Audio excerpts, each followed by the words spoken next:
Partner இன்னைக்கு எங்கே வந்திருக்கேன்னா பாருங்க, metro station, Cubbon park metro station தான் வந்திருக்கேன். இப்போ எதுக்கு கப்பன் பார்க் வந்திருக்கேன்னு பாருங்களா, ஒரு சர்ப்ரைஸ் இருக்கு, வெயிட் பண்ணுங்க. பார்ட்னர் இப்போதைக்கு நம்ம இங்கே இருக்கோம்.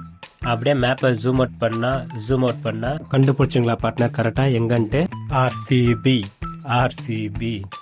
Correct partner. சின்ன சாமி ஸ்டேடியமுக்கு தான் வந்திருக்கோம். அப்படியே ஜஸ்ட் ஒரு விசிட் அடிக்கலான்னு வந்தேன், உங்களுக்கு காட்டலான்ட்டு. இதான் பார்ட்னர் சின்ன சாமி ஸ்டேடியம் பக்கத்தில் இருக்க மெயின் ரோடு. ஆப்போசிட்ல தான் கப்பன் பார்க் இருக்கும். இந்த பக்கம் சிவாஜி நகர், அப்படியே பின்னாடி போனால் எம்ஜி ரோடு. எல்லாமே இந்த சர்க்கிளில் தான் கனெக்ட் ஆகும். கொஞ்சம் சூப்பராகவே இருக்கும் இந்த இடம்.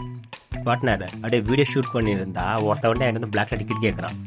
ஐபிஎல் டிக்கெட் என்கிட்ட வந்து கேட்குறான். ரொம்ப நாளாக இருந்து ஆர்சிபி ஜெர்சி வாங்கணும் ஆசை பார்ட்னர். இவன்கிட்ட இருக்கிறத கேட்டு பார்த்தா 800ரூபான்றான், கம்மின்னு 500ரூபான்றான். அதுக்கு நான் ஆன்லைனில் வாங்கிப்பேன். அதான் சரி மேனு விட்டுட்டேன் பார்ட்னர். ஓகே பார்ட்னர், நெக்ஸ்ட் பெங்களூரில் எந்த பிளேஸோட அவுட் சைடு காட்டுன்னு சொல்லுங்கள், அந்த வெளில ரோடெலாம் காட்டுறேன். ஓகேவா? பாய்.